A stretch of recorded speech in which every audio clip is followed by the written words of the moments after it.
6 hours. 360 minutes until Frank Mooney would stand at the altar of Carmel Mission Basilica and promise forever to the wrong woman. Rose Baker's fingers trembled against the manila envelope in her hands. The morning light streaming through the window of her hotel room at La Playa Carmel caught the black ink on the front, 2 numbers she'd written at 3 a.m. when sleep refused to come. 2019. The year everything changed. The year she fell in love with a man she couldn't have. The year she almost kissed him under New Year's Eve fireworks before running away to save herself. 5 years of silence. 5 years of building walls. 5 years of convincing herself she'd moved on. All of it crumbling now, held together by nothing but a manila envelope and a prayer that she wasn't making the biggest mistake of her life. Rose caught her reflection in the window, a 34-year-old black woman with shoulder-length locks she'd started growing 3 years ago, a symbol of finally accepting herself instead of straightening her hair to fit corporate expectations. Her brown eyes were bloodshot from crying. Her hands wouldn't stop shaking. Inside the envelope, 3 pieces of paper that could destroy a wedding, expose a betrayal, and reveal a love she'd hidden for half a decade. Or 3 pieces of paper that could make her look like a jealous, delusional woman trying to sabotage her boss's happiness. She didn't know which outcome terrified her more. Her phone buzzed. Frank's name lit up the screen. Frank, running through final checklist. Meet me at the office in 30? Need my best coordinator. Rose stared at the message until the screen dimmed. My best coordinator. That's what she was to him. That's all she'd ever been. The woman who made his world run smoothly. The woman who remembered his coffee order, his mother's death anniversary, the specific way he liked contracts organized. The woman who knew him better than anyone, including the woman he was about to marry. And in 6 hours, she would watch him promise forever to Victoria Ashworth while Rose stood in the back, smiling, professional, dying inside. Unless she gave him this envelope. Rose pressed her palm against the paper, feeling the weight of everything inside. What if I'm wrong? The question had kept her awake for 3 nights.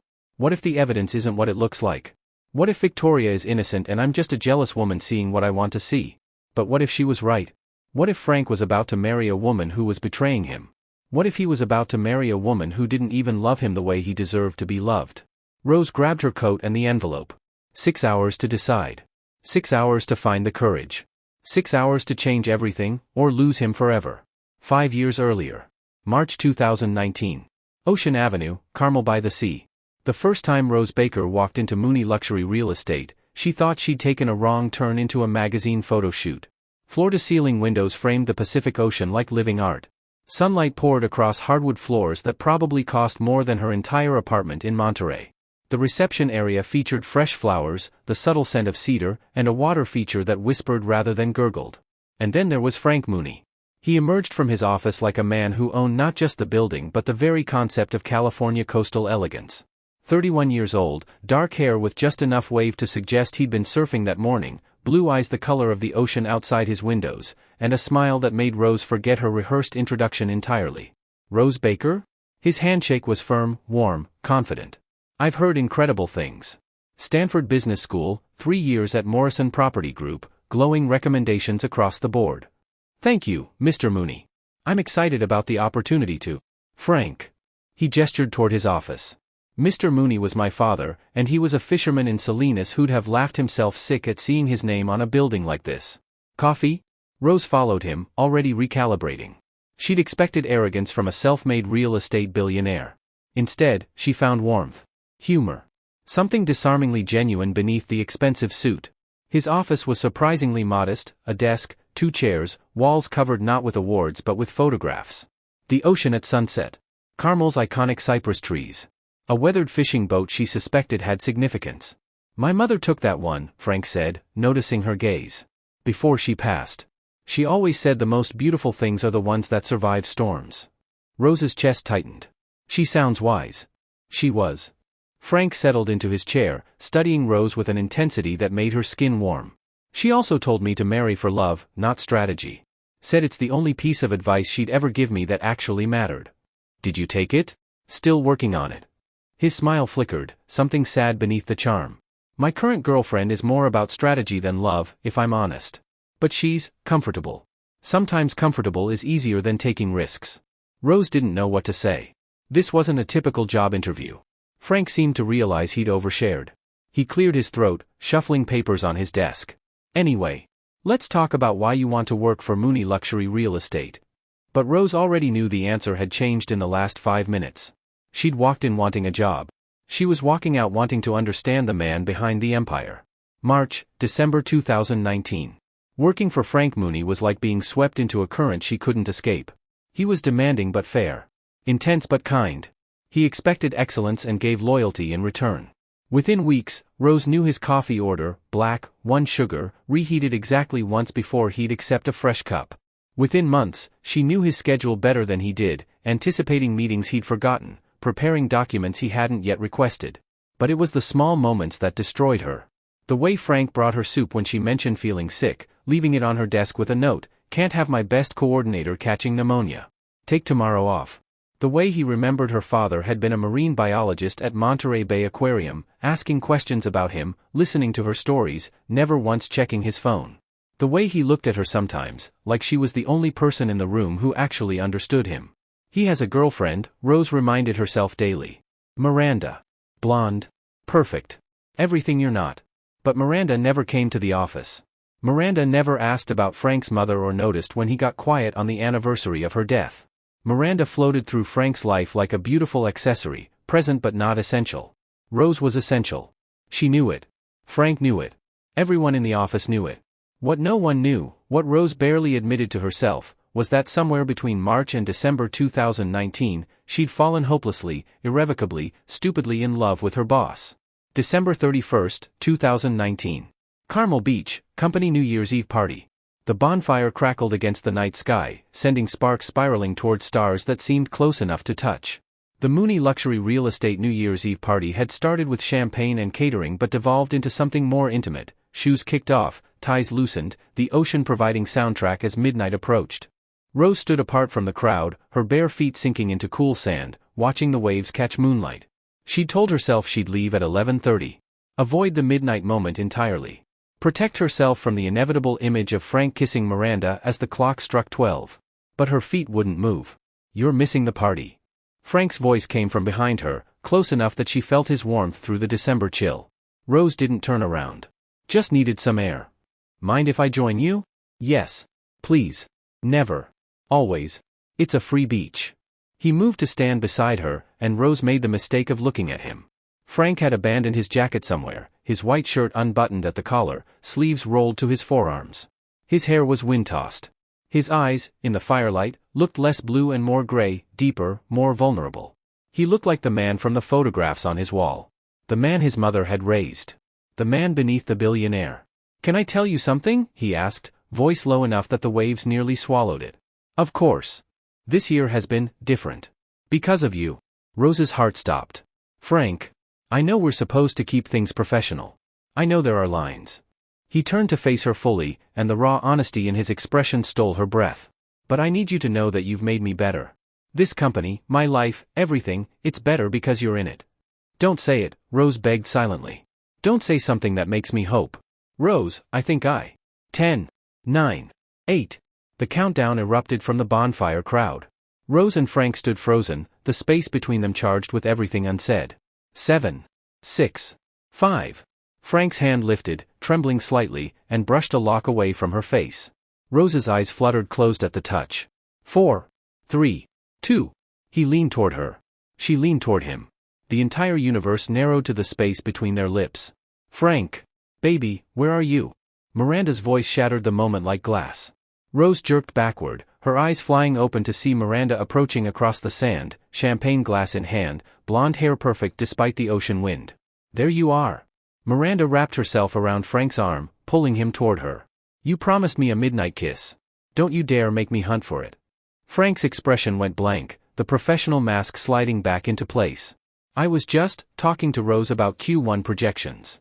"On New Year's Eve?" Miranda laughed, the sound sharp and dismissive. "You work her too hard, baby. Let the poor girl enjoy the party." Rose forced a smile that felt like a knife. "I was just heading home, actually. Happy New Year, both of you." She didn't wait for a response. She walked across the beach, collected her shoes, found her car, and drove back to Monterey with tears streaming down her face and one thought pounding through her skull. "I have to leave. Before I destroy myself waiting for a man who will never choose me." January 2020. The transfer request sat on Frank's desk for 3 days before he acknowledged it. When he finally called Rose into his office, his expression was carved from stone. Monterey office. Director of Operations. His voice was flat. Unreadable. Effective immediately. Rose kept her own expression neutral. It's a good opportunity.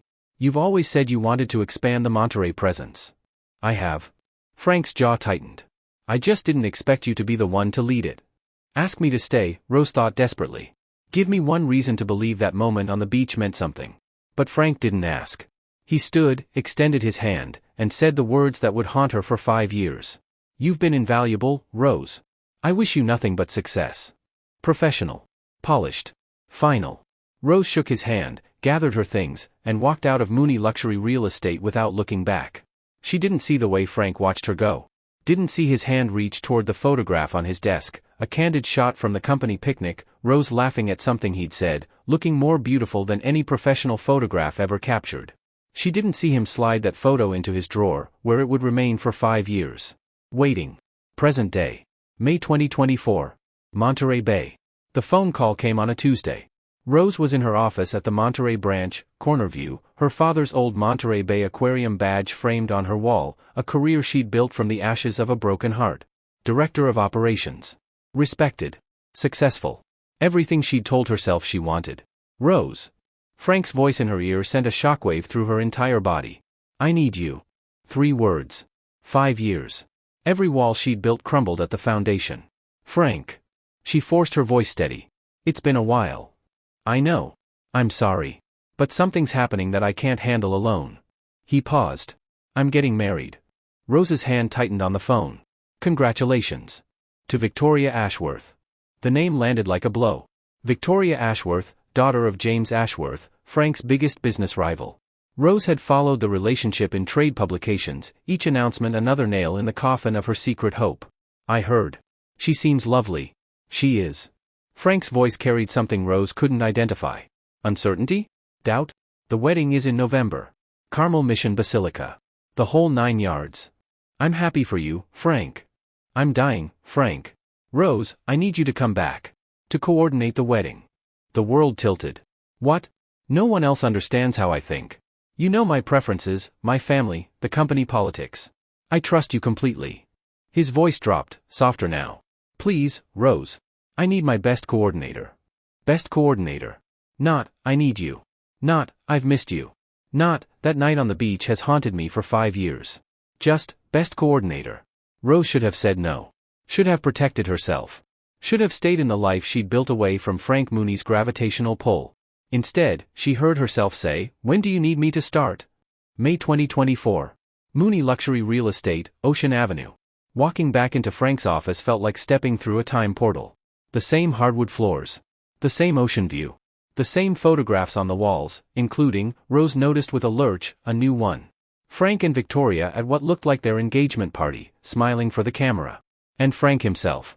5 years had changed him in small ways, a few gray hairs at his temples, faint lines around his eyes, something heavier in his expression. But his smile when he saw Rose was the same. Warm. Genuine. Devastating. You came. You asked. They stood there, the space between them crackling with 5 years of unspoken words, until footsteps behind Rose broke the tension. You must be Rose. Victoria Ashworth swept into the office like a summer breeze, blonde, elegant, dressed in cream and gold that probably cost more than Rose's monthly rent. She extended a perfectly manicured hand, her smile wide and seemingly genuine. I've heard so much about you. Frank says you're absolutely indispensable. Rose shook her hand, searching for coldness, for calculation, for anything to justify the jealousy burning in her chest. She found only warmth. I'm looking forward to helping make your wedding perfect, Rose managed. Oh, it will be. Victoria tucked her arm through Frank's, the gesture practiced and comfortable. We're going to have the most beautiful November wedding Carmel has ever seen. Rose forced a smile. I'll make sure of it. She didn't see the shadow that crossed Victoria's face when Frank wasn't looking. She didn't see the tension in Victoria's shoulders. She didn't see the doubt hiding behind the perfect smile. Not yet. June 2024. La Playa Carmel Hotel, wedding planning meeting. The first suspicious document appeared 6 weeks into planning. Rose was organizing Frank's office files, old habit, impossible to break, when she found a folder that didn't belong.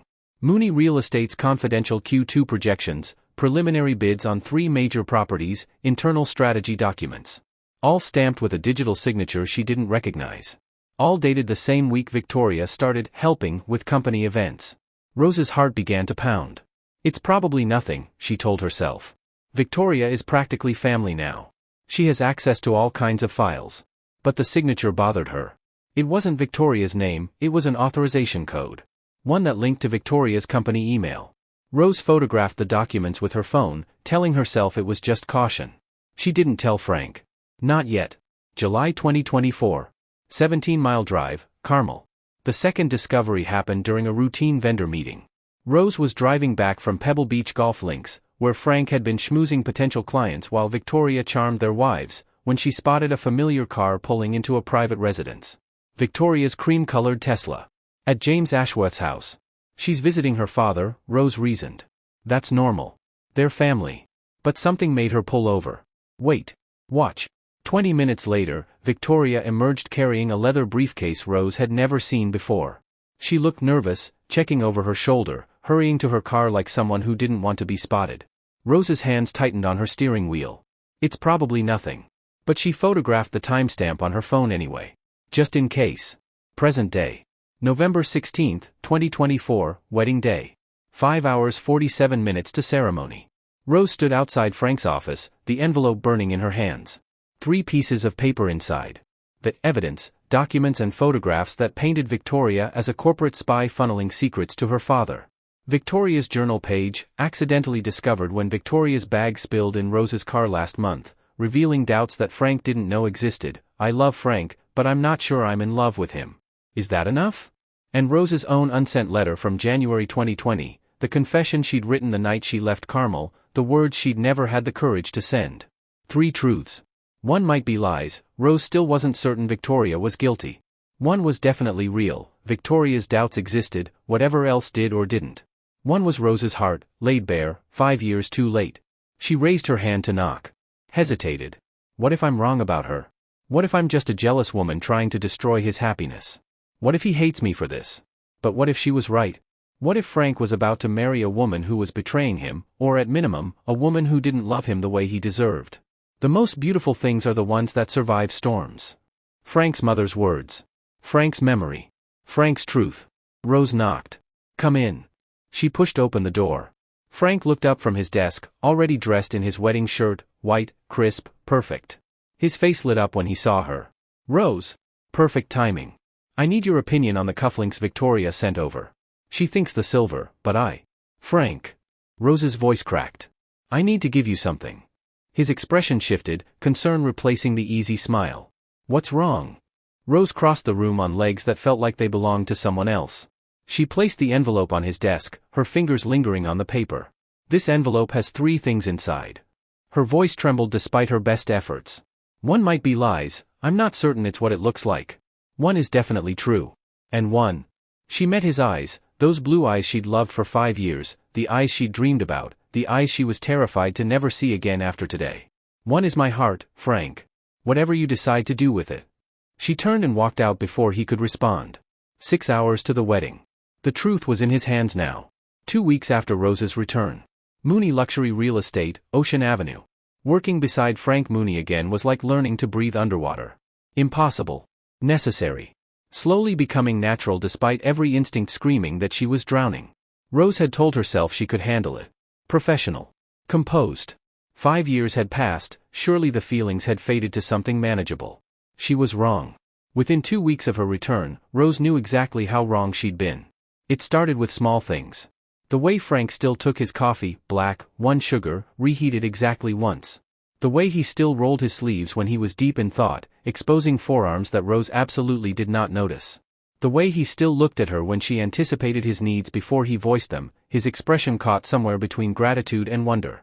How do you do that? He asked one morning when Rose placed a revised contract on his desk seconds before he reached for his phone to request it. Do what?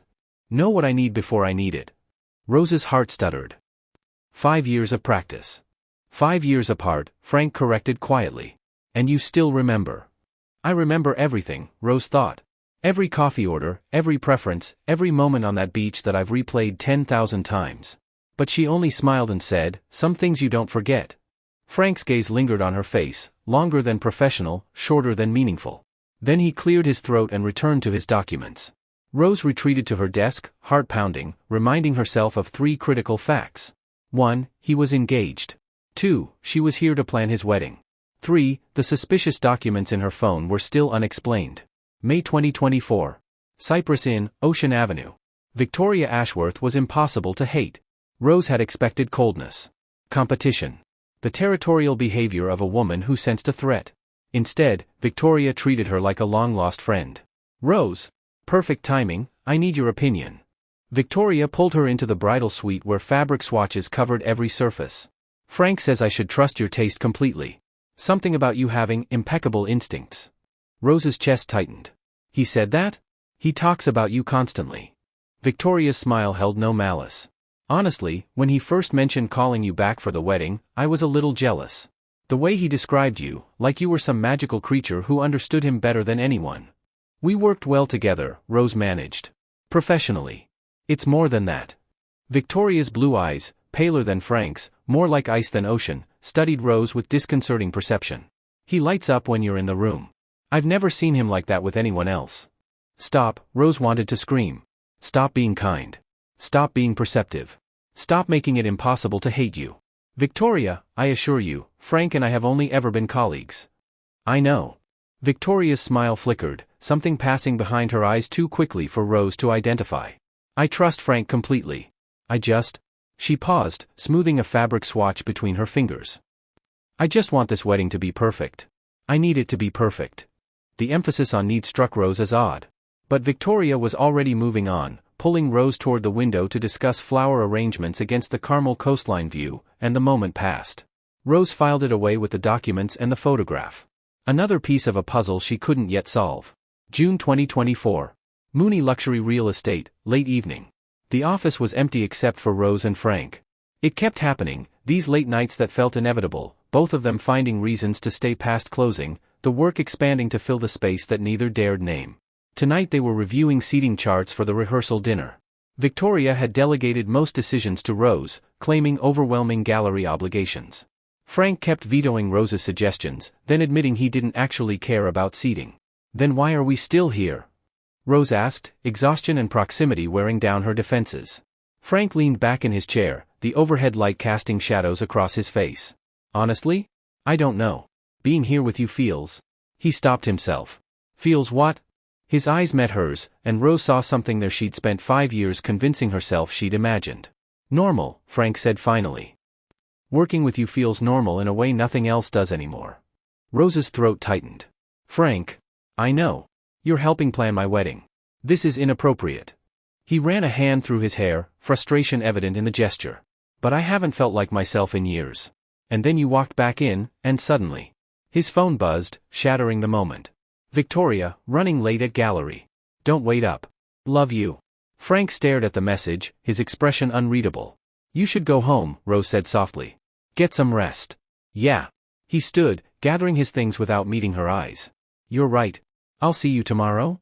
He paused at the door. Rose? Yes? I'm glad you came back. Whatever else happens. I'm glad you're here. He left before she could respond. Rose sat alone in the empty office, her heart doing things it had no business doing, and pulled out her phone to look at the photographs again. Victoria's digital signature on confidential documents. Victoria's car at James Ashworth's house. What are you hiding? Rose wondered. And why can't I shake the feeling that something doesn't add up? July 2024. Pebble Beach Golf Links. Rose wasn't supposed to be here. The golf outing was Frank, Victoria, and James Ashworth, a family bonding day that Rose had deliberately avoided. But Frank had texted asking her to bring documents he'd forgotten, and Rose couldn't refuse without explaining why being near Victoria's father made her skin crawl. She found them on the 9th hole, Frank and James walking ahead while Victoria lingered near the golf cart. Victoria looked different. Smaller somehow. Her posture wasn't the confident gallery owner Rose had come to know, she was hunched slightly, arms wrapped around herself despite the July warmth. Victoria? Rose approached carefully. Are you all right? Victoria startled, then forced a smile. Rose? What are you doing here? Frank forgot some contracts. Rose held up the folder. I can just leave them with the caddy if you're busy. No, I'll take them. Victoria reached for the folder, and Rose noticed her hands were trembling. Are you sure you're okay? Victoria's mask slipped for just a moment, something raw and frightened flickering across her features. My father, she whispered, glancing toward where James and Frank were deep in conversation. He's a lot to handle sometimes. Frank doesn't see it because Dad's so charming in public. But she stopped herself. I'm fine. Just wedding stress. Victoria, please don't say anything. Victoria's grip tightened on the folder. I can handle my father. I've been handling him my whole life. She walked away before Rose could respond. But Rose had seen the fear in her eyes. And suddenly, the evidence against Victoria looked different. Not like a guilty woman's trail. Like a scared daughter caught in something she couldn't control. August 15, 2024. Point Lobos State Natural Reserve. The wedding coordination required a venue walkthrough for Victoria's surprise reception extension, a sunset cocktail hour at Point Lobos after the Carmel Mission ceremony. Victoria had cancelled at the last minute. Gallery emergency. Which left Rose and Frank alone at one of the most romantic locations on the California coast. This view, Frank murmured, standing at the cliff edge where crashing waves met ancient cypress trees. My mother would have loved this. Rose stood beside him, careful to maintain professional distance despite her body's gravitational pull toward his warmth. You talk about her a lot. She's the reason I do any of this. Frank's voice was rough. When she died, I promised myself I'd build something that would make her proud. Something beautiful from something broken. I think she would be proud. Of the company, maybe. Frank turned to face Rose, and the late afternoon sun caught his features, illuminating every line, every shadow. I'm not sure she'd be proud of everything else. What do you mean? He was quiet for a long moment. Below them, waves crashed against rocks that had weathered centuries of storms. She told me to marry for love, not strategy. Frank's jaw tightened. I'm not sure I've honored that. Rose's heart stopped. Frank. Victoria is wonderful. She's kind, she's accomplished, she's everything I should want. His eyes found Rose's, and the intensity there stole her breath. But I don't feel with her what I. He stopped himself. What? Rose whispered. The space between them had somehow shrunk. Rose couldn't remember either of them moving, but suddenly Frank was close enough that she could see the flecks of gray in his blue eyes, could feel the warmth radiating from his body. Rose. Her name on his lips sounded like a prayer. Tell me I'm imagining this. Imagining what? The way you look at me. The way I feel when you're in the room. His hand lifted, hovering near her face without quite touching. Tell me I'm imagining that we almost, 5 years ago. You're not imagining it. The words escaped before Rose could stop them. Frank's breath caught. His hand finally made contact, cupping her jaw with trembling fingers. Rose, She stepped backward. The motion was physical pain, every cell in her body screaming at her to close the distance, to finally finish what they'd started 5 years ago. But he was engaged. To a woman who might be in trouble. To a woman Rose wasn't even sure was guilty of anything. We can't, Rose choked out. You're getting married in 3 months. I know. Frank's hand dropped to his side. I know. They stood in silence, the Pacific crashing below them, the space between them feeling wider than 5 years ever had. I should go, Rose finally said. Rose, wait. But she was already walking back to the car, tears streaming down her face, her heart in pieces on the Point Lobos cliffs. September 2024. La Playa Carmel, Rose's room. The evidence file had grown. Rose spread the documents across her hotel bed, trying to make sense of the story they told. Evidence suggesting Victoria's guilt. Confidential Mooney documents with her digital signature. 3 photographed meetings with James Ashworth at his home. Financial transfers between Ashworth properties and accounts linked to Victoria's email. Text message screenshots, obtained when Victoria's phone was briefly unattended, showing coordination with someone called J.A. Evidence suggesting something else. Victoria's trembling hands at the golf course. Her whispered fear about her father. The way her mask slipped when James wasn't looking. Her genuine warmth toward Rose, toward Frank, toward everyone except her father. What if Victoria isn't the villain? Rose wondered for the 100th time. What if she's a victim? But victim of what? Her own father? Using her credentials without permission? Framing her for corporate espionage? It sounded paranoid even in Rose's head. And yet. Rose picked up the text message screenshot again. The one that had seemed most damning. J.A., package delivered. Signature confirmed. Victoria, I didn't authorize this. J.A., you don't need to. I handle everything. Victoria, this has to stop. I won't be part of this anymore. J.A., you'll do what's expected. You always do. Rose had initially read this as Victoria coordinating with J.A. on document theft. But reading it again, I didn't authorize this. This has to stop. I won't be part of this anymore. What if Victoria wasn't conspiring with her father? What if she was fighting him? September 28, 2024. Rose's car, Carmel Valley Road. The journal page fell out of Victoria's bag entirely by accident. Rose was driving Victoria to a florist consultation when Victoria's oversized tote tipped over, spilling contents across Rose's passenger seat. Victoria was on a phone call, speaking tensely in what sounded like an argument, and didn't notice Rose gathering the scattered items. A leather-bound journal had fallen open. Rose should have closed it without looking. She didn't. September 25, 2024. Sarah, I keep waiting to feel what they describe in novels, that certainty, that fire. Frank is wonderful. Everyone says we're perfect together. But I've been offered the Getty position. Curator. The dream I've had since I was 16. I start in February. And I haven't told Frank.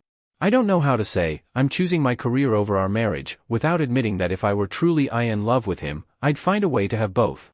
I love Frank. But I'm not sure I'm in love with him. Is that enough? Everyone says passion fades anyway. Dad says the wedding will happen regardless. He's been so insistent about it, too insistent. Sometimes I wonder if he wants this marriage more than I do. And that scares me. Something is wrong. With Dad, with this whole situation. But every time I try to talk to Frank about it, Dad interrupts or changes the subject or... I don't know what to do. I feel trapped. And the worst part? I'm too afraid to admit any of this out loud. Rose's hands were shaking so badly she had to pull over. Victoria wasn't a betrayer. Victoria was a prisoner. Trapped by a father who wanted this marriage for reasons Rose was only beginning to understand. Afraid to admit her doubts. Desperate to escape but unable to see the way out. And James Ashworth, J.A., was at the center of it all. October 2024. Mooney Luxury Real Estate, Charlie Mooney's visit. Frank's younger brother appeared in Carmel 2 weeks before the wedding. Charlie Mooney was everything Frank wasn't: loud, irreverent, a professional surfer who'd rejected the family business in favor of waves and wandering. But the brothers were close, bound by their mother's memory and the losses they'd shared. Rose liked Charlie immediately. She liked him even more when he cornered her in the break room. "You're in love with my brother." Rose choked on her coffee. "Excuse me? I'm not blind, Rose. I watched you two for years before you transferred." Charlie's brown eyes, warmer than Frank's blue, held no judgment. "And I've watched him since you've been back. He's more alive than he's been in 5 years. He's engaged. To the wrong woman." Charlie leaned against the counter, arms crossed. "Don't get me wrong, Victoria seems nice enough. But Frank doesn't look at her the way he used to look at you. Hell, the way he still looks at you when he thinks no one's watching." Rose's throat tightened. "Charlie, I'm not saying blow up his wedding. I'm saying something's off about this whole situation, and I think you see it too." He studied her face. "You've been investigating, haven't you? The late nights. The files you've been photographing when you think you're alone. The way you watch Victoria when her father's around." Rose's blood ran cold. "How did you?" "I pay attention." Charlie's expression grew serious. "What have you found?" Rose shouldn't tell him. It was dangerous, potentially libelous, possibly wrong. But Charlie was Frank's brother. Charlie loved him. And Rose was drowning in information she couldn't process alone. "I think James Ashworth is using Victoria to spy on Frank's company," she said quietly. "But I also think Victoria might be a victim, not a conspirator. I think her father is controlling her, using her credentials without permission, and pressuring her into a marriage she has genuine doubts about." Charlie's expression darkened. "James Ashworth. I've never trusted that man." "Neither have I. But I can't prove anything. The evidence looks damning for Victoria, but the more I dig, the more it seems like she's being framed. Or used.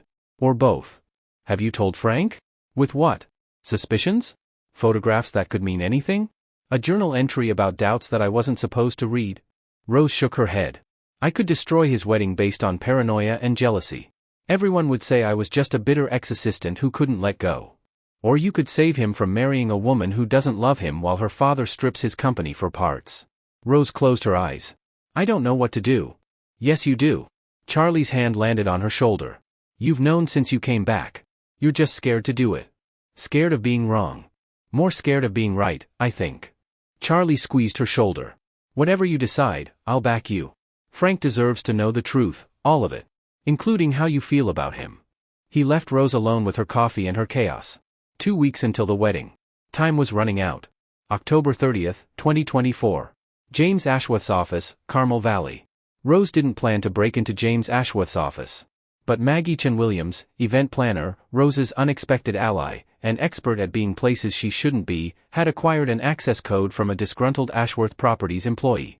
"I'm not saying we should commit corporate espionage," Maggie had said. "I'm saying if we happen to find proof that James Ashworth is the actual criminal while his daughter takes the fall, that would be information worth having." It was reckless. Dangerous. Potentially illegal. Rose did it anyway. The office was empty at 10 p.m., the cleaning crew long gone, the security system bypassed by Maggie's contact. Rose had 20 minutes before the next patrol. She found what she needed in 7. A folder marked Mooney Acquisition, Phase 3. Inside, detailed plans to bankrupt Mooney Luxury Real Estate using stolen proprietary data. Forged documents with Victoria's digital signature, created by James's IT team. A timeline showing the wedding as Phase 2, Access Solidification. Emails between James and his lawyer discussing how to ensure Victoria's cooperation through the Hartwell Trust. The Hartwell Trust. Victoria's inheritance from her late mother. James wasn't just using Victoria. He was blackmailing her. Cooperate with the wedding, or lose your mother's legacy. Rose photographed everything, hands shaking, heart pounding. Victoria was innocent. Victoria was trapped. And James Ashworth was going to destroy Frank's company while forcing his daughter to marry the victim. Rose had her proof. Now she just had to figure out how to use it. November 10, 2024. La Playa Carmel, Rose's room. The envelope sat on Rose's desk, empty. 3 documents waited to be placed inside. Document 1, the evidence package. Everything she'd gathered about James Ashworth, the Mooney acquisition folder, the forged signatures, the blackmail scheme. Proof that Victoria was being framed and coerced. But this evidence was complicated. It showed Victoria's innocence, yes, but it also showed that Victoria had doubts about the marriage. That she'd been offered her dream job and hadn't told Frank. That she loved him but wasn't in love with him. Even if Victoria was innocent of betrayal, she was still marrying Frank for the wrong reasons. Document 2, Victoria's journal page. The proof of her doubts, not obtained legally, but real nonetheless. Frank deserved to know that his fiancée wasn't certain about their future. Document 3, Rose's unsent letter from January 2020. She'd written it the night she left Carmel, tears blurring the ink, her heart pouring onto the page. "Dear Frank, by the time you read this, I'll be gone. I requested the transfer because I can't keep working beside you while loving you. Yes, loving you. I've tried to deny it, tried to call it admiration or respect or professional attachment. But it's love. It has been since the moment you told me about your mother's roses and looked at me like I was someone worth knowing. I know you have a girlfriend. I know we're just colleagues. I know nothing can ever happen between us. But I need you to know, even if I never send this letter, that someone saw you. Really saw you. Not the billionaire or the company or the success. Just you. The man who photographs sunsets and names flowers and carries his mother's wisdom like a compass. I'm leaving because I can't watch you choose someone else. I'm leaving because my heart can't take another almost. But I hope, wherever I end up, that you find what you're looking for. That you marry for love, not strategy. That you remember what your mother taught you. Yours, even though I was never supposed to be. Rose." She'd kept the letter for 5 years. Never sent it. Never stopped meaning every word. Now, with 6 days until the wedding, Rose had to decide whether to finally let Frank read it. She placed all 3 documents in the envelope. Picked up a black marker. Wrote 2 numbers on the front. 2019. The year everything changed. The year she fell in love. The year she almost kissed him and ran away instead. Rose sealed the envelope and placed it in her bag. 6 days. 6 days to find the courage. 6 days until she either saved Frank Mooney or destroyed everything. La Playa Carmel, Rose's room, 11:47 p.m. The envelope sat on Rose's nightstand like a ticking bomb. She couldn't sleep. Every time she closed her eyes, she saw Frank's face, the way he'd looked at her at Point Lobos, the almost touch, the words he'd almost said. Tell me I'm imagining this. She saw Victoria's trembling hands at the golf course. She saw James Ashworth's acquisition folder, the clinical language describing how he planned to strip Frank's company for parts while his daughter played the dutiful bride. She saw her own handwriting from 5 years ago, yours, even though I was never supposed to be. Rose picked up her phone.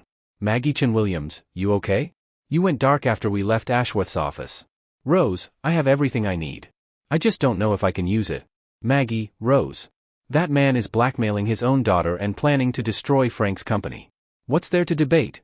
Rose, what if I'm wrong? What if there's an explanation I'm not seeing? Maggie, what if there isn't? What if you stay silent and Frank loses everything, his company, his money, his marriage to a woman who doesn't love him the way he deserves? Rose stared at the message. Maggie, you've loved this man for 5 years. You've been handed proof that his wedding is a trap. The only question is whether you're brave enough to tell him the truth. Rose, what if telling him the truth makes me the villain? Maggie, what if staying silent makes you complicit? Rose set down her phone and picked up the envelope. 2019. 6 days until Frank said "I do" to a woman who was being coerced by her father, who had doubts she couldn't voice, who loved him but wasn't in love with him. 6 days until James Ashworth solidified his access to Mooney luxury real estate and began dismantling it from the inside. 6 days until Rose watched the man she loved marry someone else while she stood in the back, silent, professional, destroyed. You've been handed proof. The only question is whether you're brave enough. Rose placed the envelope back on the nightstand. She wasn't brave yet. But she had 6 days to find the courage. November 11, 2024. Tlaquepaque Arts Village, Victoria's Gallery. Victoria cornered Rose between a bronze sculpture and a wall of abstract paintings. You know something. The accusation came without preamble, Victoria's ice blue eyes sharp in a way Rose hadn't seen before. Gone was the warm gallery owner. In her place stood a woman running out of time. I don't know what you mean, Rose said carefully. Don't. Victoria's voice cracked. Don't lie to me. I've seen you watching me. I've seen you photographing things when you think no one's looking. You've been investigating something, someone, and I need to know what you've found. Rose's heart hammered against her ribs. Victoria, is it my father? The question hung between them, heavy with implication. Rose said nothing. Victoria's composure shattered. She pressed a hand to her mouth, tears spilling down her cheeks.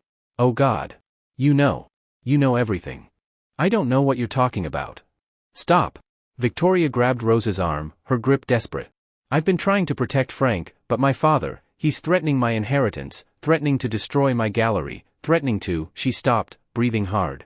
I tried to warn Frank. Every time I get close, Dad interrupts. He's everywhere. Watching everything. I can't. Victoria. Rose's voice softened despite herself. What exactly is your father doing? Victoria's eyes darted around the gallery, checking for witnesses. He's using me, she whispered. My credentials, my access to Frank's files, my relationship, all of it. He's been stealing proprietary data for months. And when I tried to stop him, he threatened to invoke the Hartwell Clause. The trust from your mother. Victoria's face went white. How do you know about that? Rose hesitated. Then, I found documents in your father's office. A folder called Mooney Acquisition. I know about the forged signatures, the blackmail, all of it. Victoria's knees buckled. Rose caught her, guiding her to a bench between two paintings that probably cost more than Rose's car. You broke into his office? Victoria's laugh was broken, hysterical. God, you're braver than I am. I've been living under his thumb my whole life. Why haven't you told Frank? Because Dad's been monitoring my communications. Every text, every call, every email. The moment I try to warn Frank directly, Dad will know. He'll invoke the Hartwell Clause, take my gallery, destroy everything my mother left me. Victoria's tears fell freely now. And even if I told Frank, even if I gave up everything, there's still the other problem. The doubts. Victoria flinched. You saw my journal. It fell open. I'm sorry. Don't be. Victoria wiped her face with trembling hands. Everything I wrote is true. I love Frank, but I'm not in love with him. The Getty offered me my dream job and I said yes without telling him. I've been trying to convince myself that good enough is the same as meant to be, but it's not. She met Rose's eyes. It's not. Rose's chest ached with complicated emotion, sympathy for Victoria, fury at James, and underneath it all, a desperate hope she was ashamed to feel. What do you want to do? Rose asked quietly. I want to be free. Victoria's voice broke. I want to tell Frank the truth, about my father, about my doubts, about all of it. But I'm terrified. What if he hates me? What if Dad destroys everything anyway? What if I lose everything for nothing? What if you gain everything that matters? Victoria stared at her. You're in love with him. It wasn't a question. With Frank. Rose couldn't deny it. Yes. For how long? 5 years. Victoria closed her eyes. When she opened them, something had shifted, resignation mixing with something that looked almost like relief. Then you understand why I have to tell him. Not for you, for me. I can't marry him while lying. I can't trap him in my father's scheme. I can't. She stopped, steadying herself. I need to do this myself. But I need time. A few days to figure out how to protect my mother's legacy before Dad can take it. The wedding is in 5 days. I know. Victoria stood, squaring her shoulders. Give me until the rehearsal dinner. If I haven't told Frank by then, you do whatever you need to do. Show him your evidence, tell him how you feel, blow up the whole thing. But give me the chance to do it right.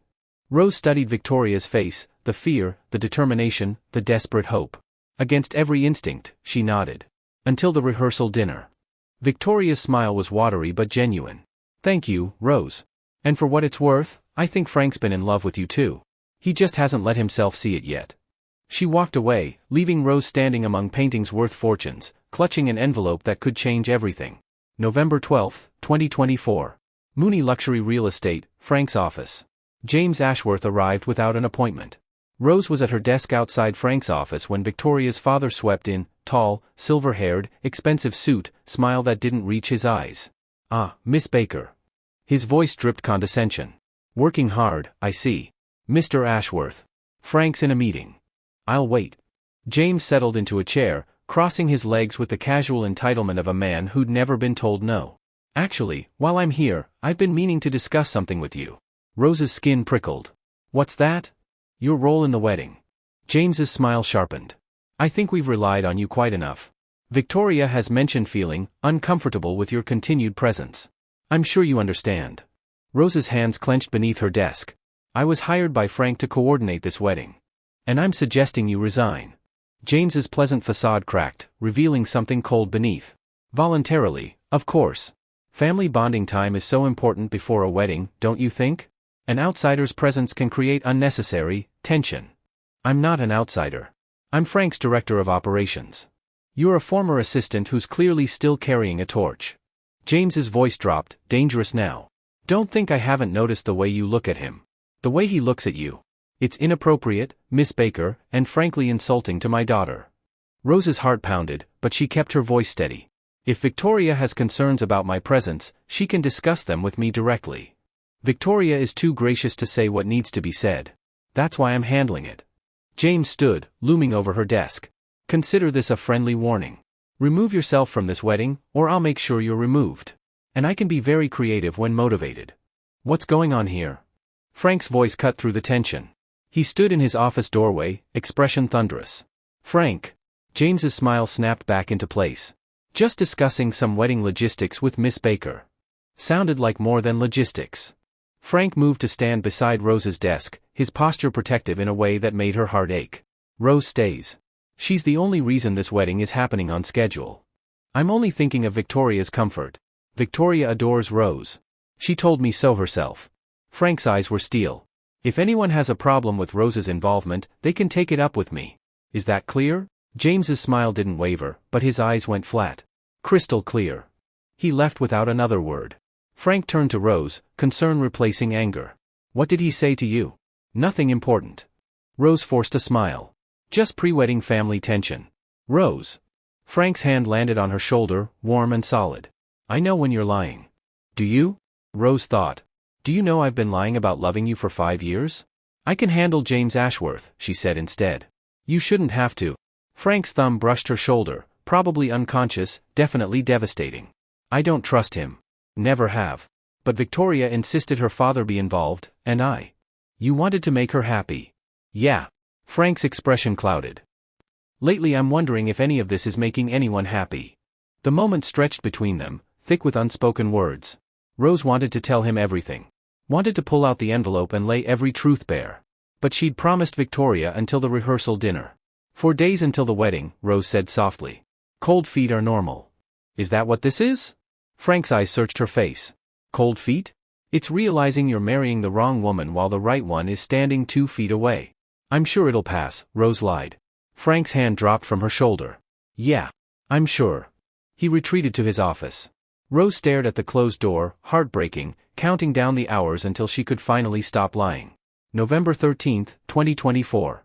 Monterey Regional Airport. Dorothy Baker's hug felt like coming home.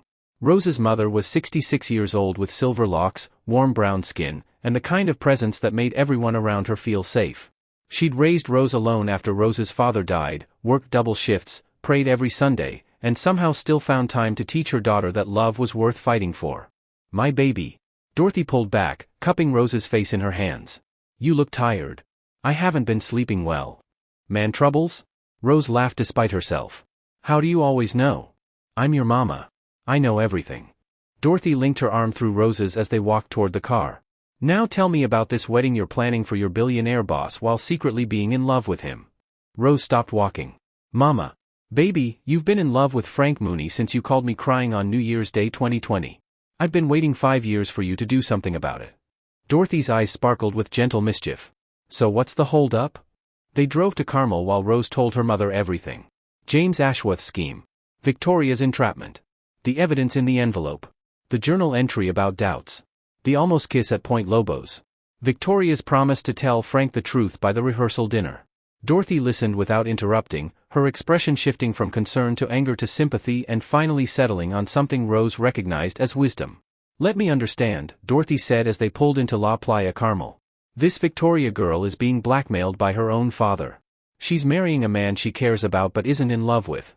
She's promised to tell him the truth, but she's terrified of losing everything.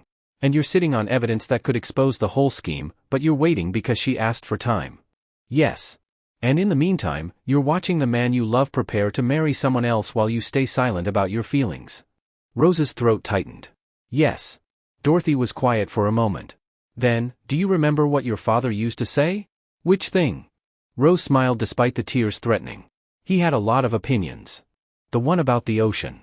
Dorothy's eyes softened with memory. He'd say, Rosie, the ocean doesn't wait for permission to be powerful. It just is. And the creatures who survive are the ones who learn to move with it instead of against it. I don't understand. The truth is like the ocean, baby. It doesn't care about timing or comfort or what we think we're ready for. It just is. And the people who survive are the ones who learn to speak it instead of fighting it. Rose parked the car, hands tight on the wheel. What if telling the truth destroys everything? What if staying silent destroys more? Dorothy reached over, covering Rose's hands with her own. You've been protecting yourself for 5 years. Moving against the current instead of with it. And where has it gotten you? Alone. Heartbroken. Planning his wedding. Exactly. Dorothy squeezed her hands. Sometimes protecting someone means showing them truth they don't want to see. Even when it's terrifying. Even when it might cost you everything. But I promised Victoria. You promised her until the rehearsal dinner. If she tells Frank the truth herself, your promise is kept. If she doesn't. Dorothy's gaze sharpened. Then you tell him. All of it. About her father, about her doubts, about your love. You lay every card on the table and let him choose. What if he chooses her anyway? Then at least you'll know. And at least he'll have chosen with full information, not because everyone around him was lying. Dorothy kissed her forehead. My brave girl. You've been running from this wave for 5 years. Maybe it's time to finally let it carry you. November 15, 2024. Carmel Mission Basilica, rehearsal dinner. The mission glowed golden in the evening light. Rose stood at the back of the historic church, watching Frank and Victoria practice their vows at the altar. The wedding coordinator, a woman Rose had hired specifically so she wouldn't have to watch this moment, guided them through the choreography of forever. I, Frank, take you, Victoria. Rose's nails dug into her palms. Victoria's voice was steady, but her eyes kept darting toward the front row where James Ashworth sat watching with a satisfied smile. She hadn't told Frank yet. Rose could see it in the tension of Victoria's shoulders, the way she flinched when Frank took her hands, the desperation barely hidden beneath her perfect bridal smile. The rehearsal ended. Guests migrated toward the courtyard for the dinner portion. Rose lingered in the sanctuary, unable to face the happy couple receiving congratulations. You're going to wear holes in your palms.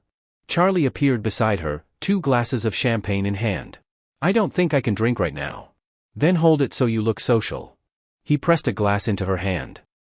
She didn't tell him, did she? No. Rose's voice was hollow. She promised she would, but she didn't. Her father's been watching her like a hawk all day. Every time she tries to get Frank alone, James materializes with some excuse. Charlie's jaw tightened. It's like he knows she's planning something. He probably does. He monitors her communications, remember? So what now? Rose stared at the altar where Frank had just practiced promising forever to the wrong woman. I wait until the dinner ends. If Victoria finds a way to tell him tonight, my promise is kept. She met Charlie's eyes. If she doesn't, I tell him tomorrow morning. Before the ceremony. Even if it means he hates me. Even if it means I lose him forever. Rose's voice cracked. At least he'll know the truth. At least he'll have a choice. Charlie nodded slowly. For what it's worth, I don't think he'll hate you. I think he'll finally see what's been in front of him the whole time. And what's that? Someone who loves him enough to risk everything. Charlie raised his glass. To truth. However it lands. Rose clinked her glass against his. To truth. November 15, 2024. La Playa Carmel, 11:47 p.m. Rose's phone buzzed as she was preparing for bed. Victoria, I tried. 3 times. Dad blocked me every time. I'm so sorry. Victoria, I can't do this anymore. I'm going to tell Frank first thing tomorrow morning. Before the ceremony. Whatever it costs. Victoria, but Rose, if my father interferes again, if I can't get to Frank. Victoria, promise me you'll tell him everything. The evidence. My doubts. Your feelings. All of it. Victoria, he deserves to know. Even if it destroys the wedding. Even if it destroys me. Rose, I promise. Victoria, thank you. And Rose? Rose, yes? Victoria, I hope he chooses you. I really do. Rose stared at the messages until her vision blurred. Tomorrow morning. One way or another, the truth would come out. She retrieved the envelope from her nightstand. 2019. One night of sleep between Rose and the moment that would change everything. She didn't expect to sleep at all. November 16, 2024. Wedding day, 5:53 a.m. La Playa Carmel, Rose's room. Rose woke to her phone exploding with notifications. Charlie, something's wrong. Victoria's not in her room. Her father's people are everywhere. Maggie, Rose. Turn on the news. Now. Unknown number, Miss Baker. This is your final warning. Leave Carmel by noon or face consequences. Rose's blood ran cold. She grabbed the remote, switching on the TV. A local news anchor was mid-sentence. Sources say the Ashworth family is denying any involvement in the alleged corporate espionage, but federal investigators have reportedly been contacted. Charlie, Frank just called me. He's at the office. He needs to see you immediately. Bring everything you have. Rose's hands trembled as she grabbed the envelope. This wasn't how it was supposed to happen. Victoria was supposed to tell Frank herself. Rose was supposed to have until after the rehearsal dinner. James Ashworth was supposed to be exposed quietly, not on the morning news. But the truth was like the ocean. It didn't wait for permission. It just was. Rose grabbed her coat and ran. November 16, 2024. Wedding day, 6:15 a.m. Mooney Luxury Real Estate, Ocean Avenue. Rose had never seen Frank look so broken. He stood at his office window, silhouetted against the gray pre-dawn sky, his wedding shirt half-buttoned, his hair disheveled, his shoulders carrying a weight she could feel from across the room. Frank. He turned. His eyes, those blue eyes she'd loved for 5 years, were red-rimmed, devastated, searching her face like she held answers to questions he couldn't articulate. Tell me you know what's happening. His voice cracked. Tell me you can explain why federal agents are calling my lawyers at 5 a.m. asking about corporate espionage. Tell me why Victoria's not answering her phone. Tell me. He stopped, pressing the heels of his hands against his eyes. Rose's heart shattered. I know some of it, she said quietly. Not all. But some. Frank dropped his hands, staring at her. How long? How long what? How long have you known something was wrong? The question hung between them like a blade. Rose could lie. Could claim she'd only just discovered the truth. Could protect herself from the fury she saw building in his expression. But she was done lying. Since June. Her voice was steady despite her trembling hands. I found documents in your files with Victoria's digital signature. At first I thought she was. Rose stopped. I thought she was betraying you. And now? Now I know she's being framed. By her father. Frank's face went white. James. He's been using Victoria's credentials to steal proprietary data from your company. He's been blackmailing her into compliance by threatening her inheritance, her mother's legacy. And he's been orchestrating this wedding as a way to solidify his access to Mooney real estate. Rose's voice hardened. Victoria is a victim, Frank. Not a conspirator. Then why didn't she tell me? Frank's voice rose. Why didn't you tell me? Months ago, when you first suspected, why did you stay silent? Because I wasn't sure. Rose's own composure cracked. Because the evidence was complicated. Because Victoria looked guilty on paper but terrified in person. Because every time I thought I understood what was happening, something else contradicted it. And because you're in love with me. The words landed like a physical blow. Rose stopped breathing. Charlie told me, Frank said quietly. Last night, after the rehearsal dinner. He said you've been in love with me for 5 years. That you left Carmel in 2020 because of how you felt. His eyes bored into hers. Is it true? Rose's vision blurred with tears she couldn't fight. Yes. Frank's exhale was ragged, broken.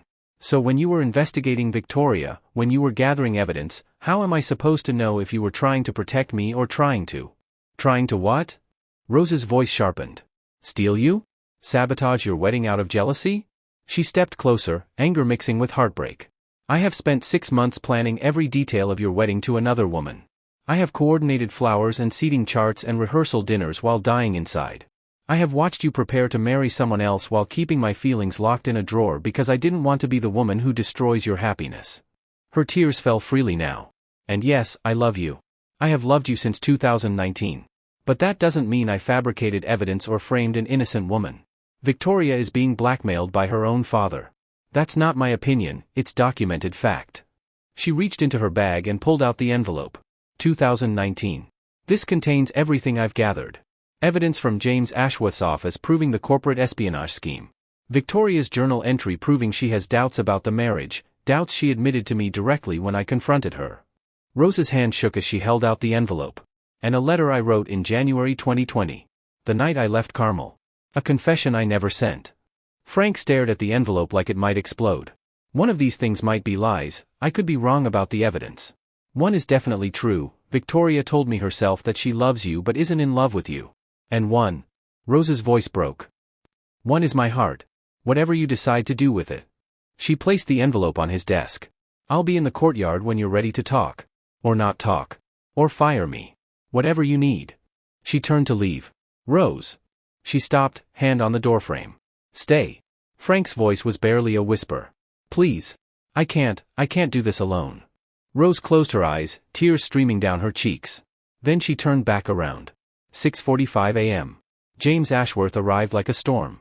He burst through Frank's office door without knocking, his expensive suit immaculate despite the early hour, his face arranged in concerned father mode. Frank. Thank God you're here. Victoria's disappeared, she's not answering her phone, she's not at the hotel, and there's some nonsense on the news about corporate espionage that I assure you is completely. He stopped when he saw Rose. His expression shifted, concerned father to cold predator in the space of a heartbeat. Miss Baker. I thought I made myself clear about your presence. She stays. Frank's voice was ice. And you're going to answer some questions. James's mask flickered. Frank, whatever this woman has told you. She's told me that you've been using Victoria's credentials to steal proprietary data from my company. Frank picked up the envelope, still unopened, and held it between them. She's told me you've been blackmailing your own daughter to ensure her cooperation. She's told me this wedding was designed as phase 2 of an acquisition scheme. James's facade crumbled. That's absurd. I'm Victoria's father. Then explain this. Frank pulled documents from the folder Rose had prepared, the Mooney acquisition file, the forged signatures, the emails between James and his lawyers. Your own handwriting. Your own plans. In your own office. James went very still. How did you get those? Does it matter? Frank's voice shook with controlled fury. You were going to destroy my company. You were going to use your daughter's wedding, a wedding I thought was about love, as corporate cover. It was business, Frank. Nothing personal. Nothing personal? Frank slammed his hand on the desk, making Rose flinch. You were blackmailing Victoria.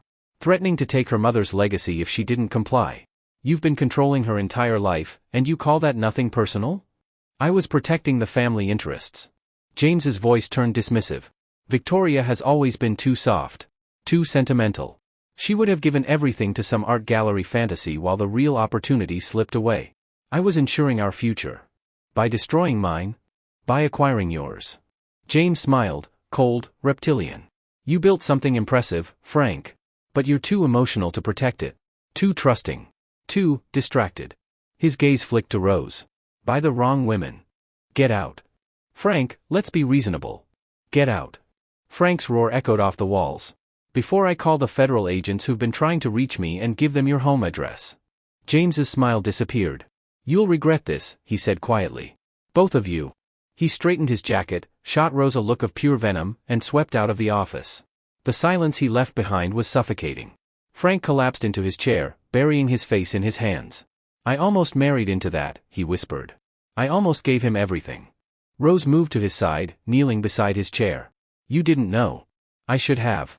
The signs were there, Victoria's fear around him, the way she'd flinch when he spoke, the desperation in her eyes at the rehearsal dinner.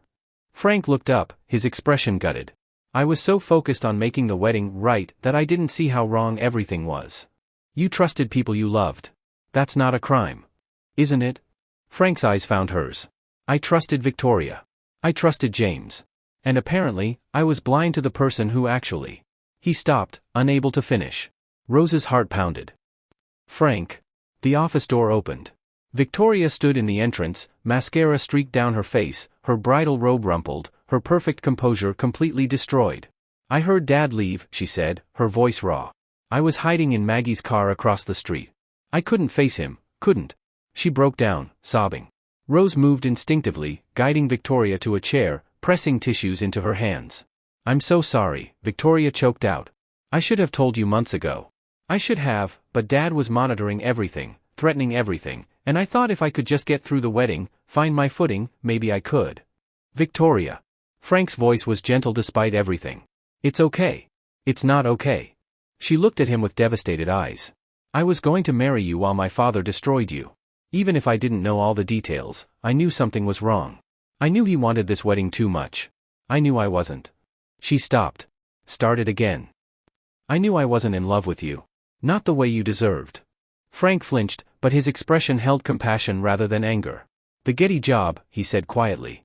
You were offered your dream job and didn't tell me. I was going to turn it down. For the wedding. For what everyone expected. Victoria's laugh was broken. Isn't that pathetic? I was going to give up my dream to marry a man I care about but don't, she couldn't finish. You don't love me. Frank's voice held no accusation. Just sad understanding. Not the way you should. I tried to. Victoria met his eyes. I tried so hard. You're wonderful, Frank. Kind and generous and everything a woman should want. But I never felt. The fire, Frank finished. The certainty. How did you know? Frank's gaze drifted to Rose, so briefly Victoria might not have noticed. But Rose noticed. Because I know what it looks like when someone does feel that way, Frank said quietly. And I've been too blind to see it. 8 a.m. 4 hours before the scheduled ceremony. Victoria had gone. She'd called the Getty Museum to confirm her acceptance, texted her bridesmaids to explain the wedding was cancelled, and arranged for a car to take her to Monterey Airport. I need to start over, she'd told Frank before leaving. Away from my father. Away from everything that made me small. They'd hugged, genuine, forgiving, two people who'd almost made a terrible mistake and had caught it just in time.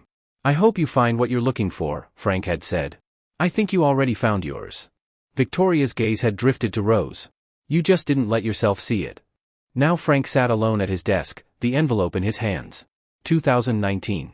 Rose stood across the room, giving him space, her heart threatening to beat out of her chest. I haven't opened it yet, Frank said quietly. You don't have to. Yes, I do. He met her eyes. You said this envelope contains 3 things. Evidence that might be lies. Truth that's definitely real. And your heart. That's right. I already know about the evidence, you showed me the documents when James was here. Frank turned the envelope over, studying the handwriting. And I already know about Victoria's doubts, she confirmed them herself. Then you know 2 of the 3. Which means the only thing I haven't seen is. Frank's voice caught. Your heart. Rose's legs trembled. You don't have to read it. I wrote it 5 years ago, when I was in love with me. Frank's eyes never left hers. Since 2019. Since the moment you told me about your mother's roses. Frank exhaled, a shaky, overwhelmed sound. Why didn't you tell me? Because you had a girlfriend. Because I was your assistant. Because I thought professional boundaries mattered more than. Rose stopped, tears sliding down her cheeks. Because I was scared. And then I left, and 5 years passed, and I convinced myself I'd moved on. Had you? No. The confession ripped out of her. I never stopped loving you. Not for a single day. Frank's hands shook as he opened the envelope. Rose watched him remove the documents she'd already shown him, setting them aside. Then he pulled out the final item, a single sheet of paper, yellowed with age, her handwriting sprawling across the page. He read in silence. Rose couldn't breathe. When he finished, his face was wet with tears. Yours, even though I was never supposed to be, he quoted, his voice breaking. That's how you signed it. I meant every word. 5 years. Frank stood, still clutching the letter. You've carried this for 5 years. Yes. He crossed the room slowly, like a man approaching something sacred. On New Year's Eve 2019, he said, stopping inches away from her, I was about to tell you that I loved you. Rose's heart stopped. What? When Miranda interrupted us. When you walked away. Frank's voice cracked. I was about to say the words. And then you were gone, and I told myself I'd imagined it, that it was just champagne and moonlight, that someone like you could never. Frank. I've been looking for you in everyone else. His hand rose, trembling, to cup her face. Every relationship since 2019. Every logical choice. Every time I settled for comfortable instead of. He couldn't finish. But Rose understood. I'm here now, she whispered. Are you sure? Frank's eyes searched hers. Because I'm a mess. My wedding just imploded. Federal agents are investigating my almost father-in-law. I have no idea what happens next. Neither do I. Rose placed her hand over his heart.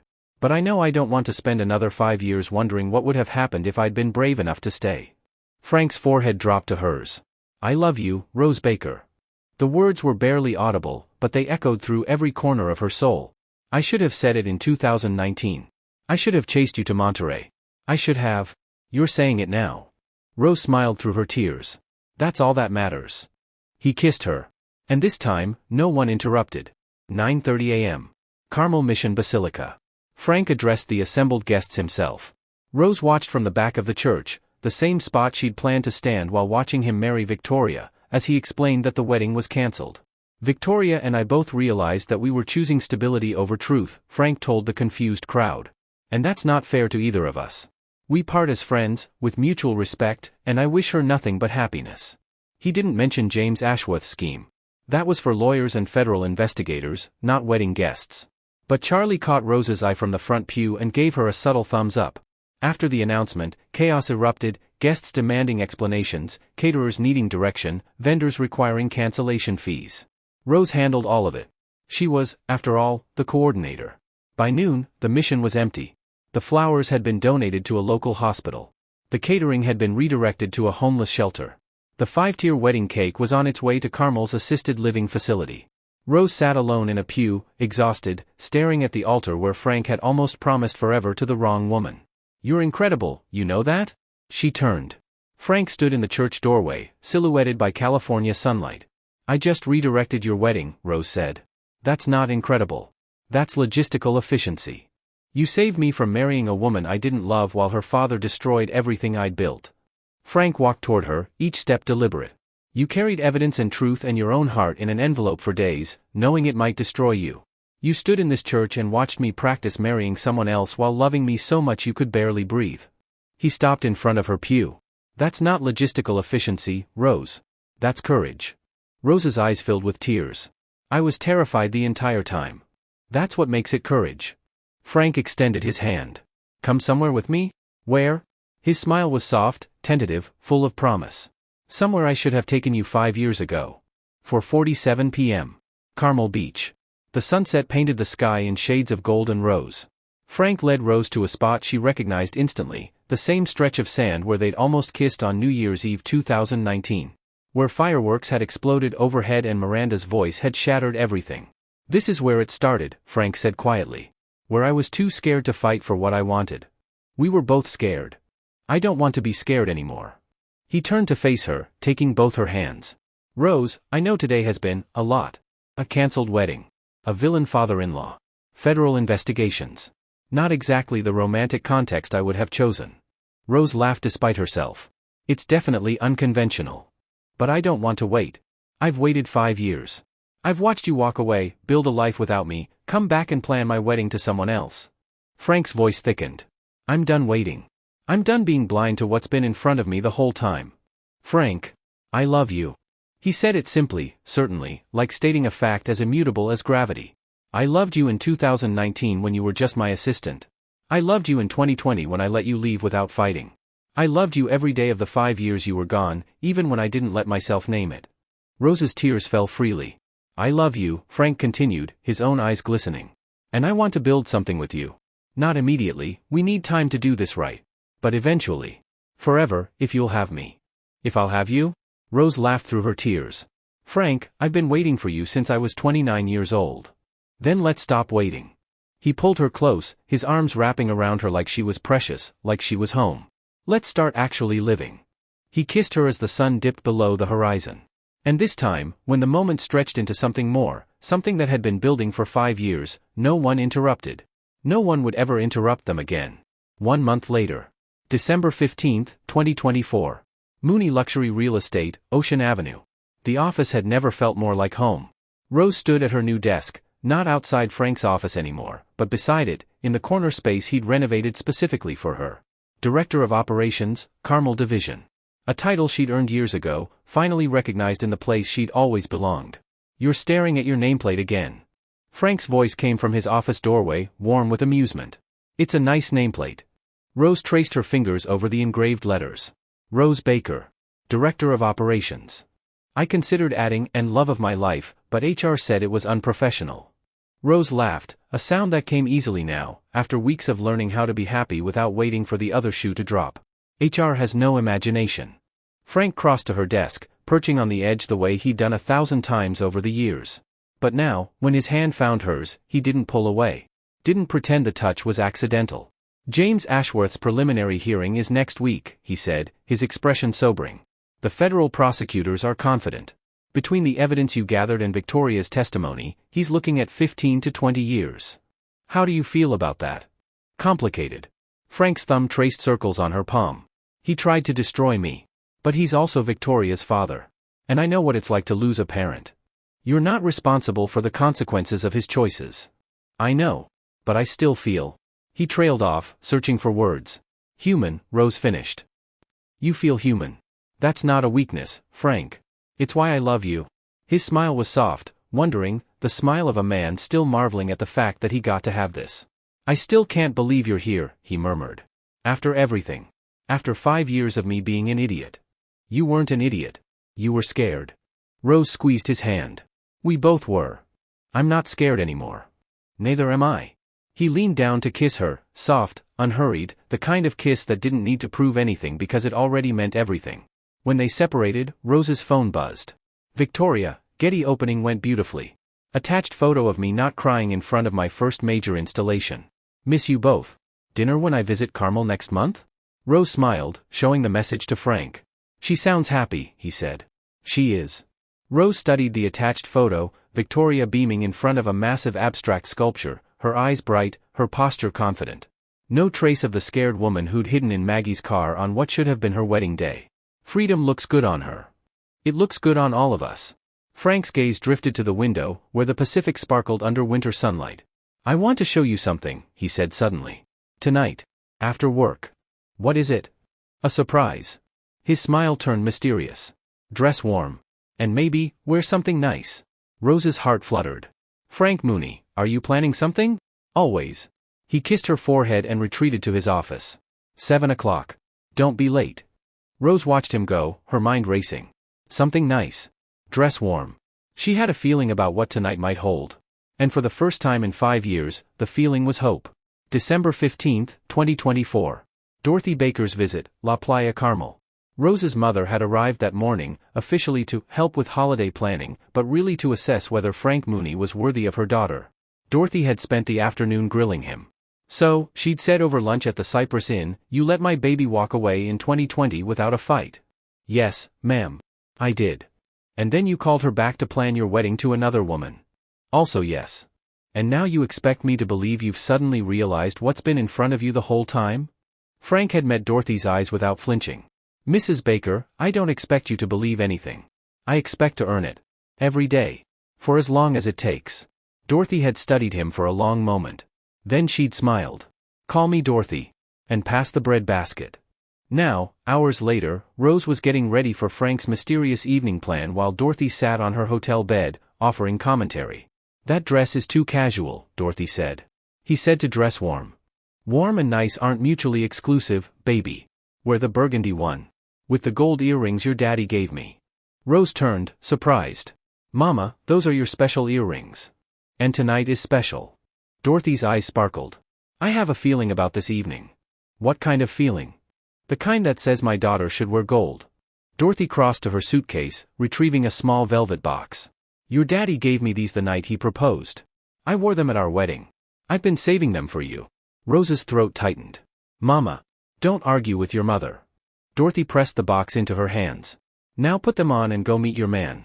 Rose hugged her, breathing in the familiar scent of cocoa butter and home. I love you, Mama. I love you too, baby. Now go. And call me the moment you have news. What news? Dorothy just smiled. December 15, 2024. 7 p.m. Carmel Beach. Frank was waiting at the same spot. The exact stretch of sand where they'd almost kissed on New Year's Eve 2019. Where they'd finally kissed 1 month ago as the sun set on his cancelled wedding day. But tonight was different. Tiki torches lined a path through the sand, their flames dancing in the December breeze. A blanket had been spread near the water's edge, surrounded by dozens of candles in hurricane glasses. A small table held champagne, chocolate-covered strawberries, and a single red rose. And Frank stood at the center of it all, wearing a charcoal suit that made his blue eyes glow, his expression caught somewhere between nervous and elated. You did all this? Rose breathed. I had help. Frank extended his hand, guiding her toward the blanket. Charlie handled logistics. Maggie handled candles. Your mother handled, actually, I'm not sure what your mother handled, but she called 3 times to make sure the gold earrings were involved. Rose touched her earlobes, where her father's earrings caught the torchlight. She's not subtle. Neither am I. Frank pulled her close, his arms wrapping around her waist. Rose, I know it's only been a month. I know most people would say this is too fast, too soon after. After your almost wedding to another woman? When you put it like that, it sounds insane. It is insane. Rose smiled, her hands finding his lapels. But so is waiting 5 years to tell someone you love them. So is planning their wedding while dying inside. So is carrying an unsent love letter in an envelope marked with the year everything changed. Frank's eyes glistened. Rose, we've never done anything the normal way. She cupped his face, thumbs tracing his cheekbones. Why start now? Frank exhaled, relief, joy, overwhelming love all tangled together. Then he stepped back. And dropped to one knee. Oh my God. Rose's hands flew to her mouth. Frank. Rose Marie Baker. His voice shook, but his eyes never left hers. I fell in love with you on a Tuesday in March 2019, when you walked into my office and understood me better in 5 minutes than people who'd known me for years. Rose's tears began falling. I almost kissed you on New Year's Eve that year, and when I couldn't, I told myself it wasn't meant to be. I let you walk away. I spent 5 years convincing myself I'd moved on. He reached into his pocket and withdrew a small velvet box. But I never did. Every relationship, every choice, every path I took led me further from what I actually wanted. Because what I wanted was you. It was always you. He opened the box. The ring inside was simple, elegant, a solitaire diamond set in rose gold, with 2 smaller stones on either side. Not flashy. Not ostentatious. Just beautiful. This was my mother's engagement ring, Frank said quietly. My father gave it to her 40 years ago, when they had nothing but love and hope and a fishing boat that barely floated. She wore it every day until she died, and she told me to give it to someone who made me feel the way Dad made her feel. His voice cracked. Certain. Certain in a way that doesn't require logic or strategy or making sense on paper. Just certain. Rose couldn't speak. Could barely breathe. I know I'm asking after only a month of actually being together. I know there are 1,000 reasons to wait. But I've waited 5 years, Rose. I've waited 5 years for the woman who was right in front of me the whole time. He looked up at her, vulnerable and sure and everything she'd ever wanted. Marry me. Not today. Not even next month. Whenever you're ready. But say yes. Say you'll be mine the way I've been yours since 2019. Rose dropped to her knees in the sand, not caring about her dress or her carefully styled hair or the tears streaming down her face. Yes. The word came out broken, joyful, certain. Yes, Frank. 1,000 times yes. He slid the ring onto her finger, a perfect fit, as if it had been waiting for her all along. Then he kissed her. And the waves crashed against the shore, and the candles flickered in the breeze, and somewhere up the beach, Charlie Mooney let out a whoop that probably carried all the way to Monterey. But Rose didn't hear any of it. She only heard the beating of her own heart, finally aligned with the man it had chosen 5 years ago. 1 year later. December 20th, 2025. Carmel Mission Basilica. The wedding was nothing like the one Rose had planned for Victoria. No 500 guests. No elaborate floral installations. No strategic seating charts designed to maximize business networking. Just 70 people who loved them, gathered in the historic Mission where Frank had almost married the wrong woman 13 months ago. Rose stood at the back of the church, her hand tucked into her mother's arm. You ready, baby? Dorothy asked. Rose looked down the aisle. Frank stood at the altar, Charlie beside him as best man, tears already streaming down his face despite his attempts to maintain composure. He wore the same charcoal suit from the proposal, because Rose had insisted, the suit he'd worn when he asked her to be his forever. Behind him, candles glowed in the mission's ancient alcoves. Through the windows, the California winter sun painted everything gold. And in the front pew, Victoria Ashworth sat with her new boyfriend, a curator she'd met at the Getty, who looked at her the way Frank now looked at Rose. They'd all survived. They'd all found their way. "I'm ready," Rose said. The music swelled, not a traditional wedding march, but a jazz piece Rose's father had loved, something about new beginnings and second chances. Rose walked toward her future. Frank's vows made her cry. "Rose," he said, his voice steady despite the tears on his cheeks, "I fell in love with you 5 years ago, but I was too scared to see it. I watched you walk away, and I told myself it was for the best. I convinced myself that love was supposed to be logical, strategic, safe." He took her hands, his grip warm and sure. "You taught me that real love isn't safe. It's terrifying and inconvenient and completely illogical. It's carrying an unsent letter for 5 years because you couldn't let go. It's coming back to plan a wedding for someone else because you couldn't say no. It's handing someone an envelope full of truth and hoping they'll understand." His voice broke. "I don't deserve you. I know that. But I'm going to spend the rest of my life earning you anyway. Every day. Every moment. Until my last breath." Rose's tears fell freely. "I love you, Rose Marie Baker. I loved you before I knew what love was. And I'll love you long after I've forgotten everything else." Rose's vows made him cry harder. "Frank," she began, her voice trembling, "my mama always told me that love was worth fighting for. But I spent 5 years running instead of fighting. I convinced myself that professional boundaries mattered more than my heart. I told myself that if you wanted me, you would have said something." She squeezed his hands. "What I didn't understand, what took me 5 years to learn, is that sometimes love requires both people to be brave at the same time. And we kept being brave at different moments. You almost kissed me in 2019, but I wasn't ready to be caught. I came back in 2024, but you were engaged to someone else." She smiled through her tears. "But finally, we found our way to the same moment. The same courage. The same certainty." Her voice strengthened. "I don't care that it took 5 years. I don't care that we had to break down every wall we built. I don't care that our love story started with an envelope and a cancelled wedding and federal investigators." Laughter rippled through the guests. "What I care about is this: you are the man I was never supposed to love. And I'm going to spend the rest of my life being grateful that I loved you anyway." Frank pulled her into his arms, not waiting for the officiant's permission. "I now pronounce you husband and wife," the officiant said, laughing. "You may, well, you already are kissing the bride." The congregation erupted in applause. And in the front pew, Dorothy Baker wiped her eyes and whispered to the empty seat beside her, the seat she'd left open for Rose's father. "She found him, Marcus. Just like you always said she would." The reception. La Playa Carmel, Grand Ballroom. Charlie's best man speech brought the house down. "I've known my brother for 31 years, Charlie said, standing at the head table with a champagne glass raised. "And in all that time, I've never seen him as happy as he's been in the last year." He turned to Rose. "That's because of you, Rose. You didn't just give him your love. You gave him permission to be the man our mother raised him to be. Emotional. Vulnerable. Willing to choose passion over strategy." Charlie's voice cracked. "Mom would have loved you. She would have taken one look at the way Frank looks at you and known, the way she always knew, that her son had finally figured it out." He raised his glass higher. "To Frank and Rose. The slowest burning love story in Carmel history. May the next 50 years be considerably less dramatic than the first 5. The guests laughed, raised their glasses, and drank. Frank pulled Rose close, pressing a kiss to her temple. "Happy," he murmured.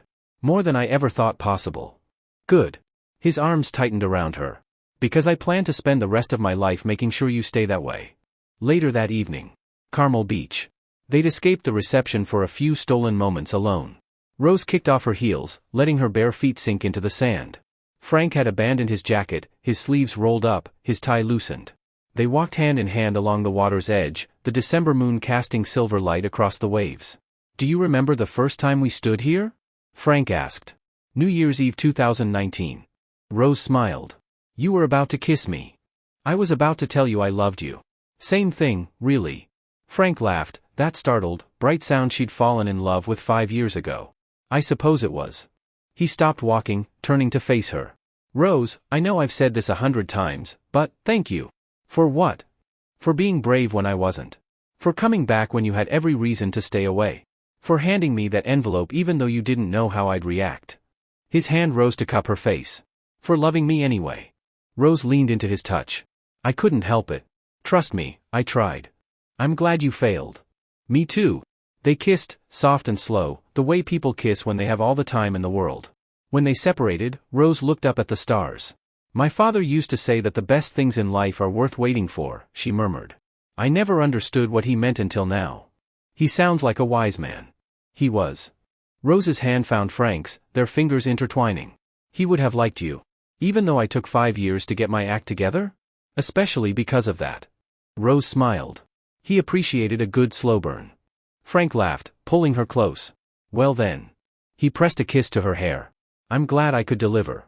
They stood together on the beach where everything had started, the ocean whispering secrets against the shore, the stars bearing witness to a love that had survived 5 years of waiting. And Rose knew, with a certainty that felt like coming home, that every moment of those 5 years had been worth it. Because they'd led her here. To this man. To this moment. To the rest of their lives. Epilogue. 6 months later. June 2026. Mooney Luxury Real Estate. Rose was reviewing contracts when Frank burst into her office. I have news. She looked up, amused by his expression, somewhere between excited and terrified. Good news or bad news? Depends on your perspective. He crossed to her desk, perching on the edge the way he'd done 1,000 times. Victoria called. Is she okay? More than okay. She's engaged. Frank's smile was genuine, uncomplicated. The Getty curator. They're getting married in September. That's wonderful. Rose meant it. She deserves happiness. She also asked if you'd be willing to help coordinate. Rose blinked. She wants me to plan her wedding? She said, and I quote, Rose Baker is the only wedding coordinator who ever told me the truth. I want someone who'll call me out if I'm making a mistake. Rose laughed, surprised and touched. Tell her I'd be honored. Frank leaned down, kissing her softly. I will. He paused, something shifting in his expression. There's one more thing. What? He reached into his pocket and withdrew a small white envelope. Rose's heart stuttered. Frank. It's not what you think. He pressed the envelope into her hands. Open it. She did. Inside was a single photograph, a sonogram image, black and white, showing the unmistakable silhouette of a tiny human being. Rose stared at it, uncomprehending. I don't understand. Whose? Then she looked at Frank's face. And she understood. The doctor's appointment last week, she whispered. When I thought I had the flu. Not the flu. Frank's eyes glistened. Rose, you're pregnant. The world tilted. Rose looked at the sonogram again, tracing the curve of the tiny form with trembling fingers. We're having a baby, she breathed. We're having a baby. Frank's voice cracked with joy. A little person who will never have to wait 5 years to tell someone they love them, because their parents will teach them that love is worth being brave for. Rose burst into tears, happy tears, overwhelmed tears, the kind that came from a heart too full to contain itself. Frank pulled her into his arms, and she pressed her face against his chest, laughing and crying and feeling, for the first time in her life, like everything was exactly as it should be. I love you, she managed. I love you too. Frank's hand found her stomach, pressing gently against the life growing inside her. Both of you. Outside the window, the Pacific sparkled under California sun. Inside the office, two people who had waited 5 years to find each other held on to everything they'd built, and everything that was yet to come. And somewhere, Rose liked to imagine, her father was smiling. She found him, Marcus. And now they're building something beautiful. 5 years of silence. 1 envelope. 3 truths. And a love that was worth every moment of waiting.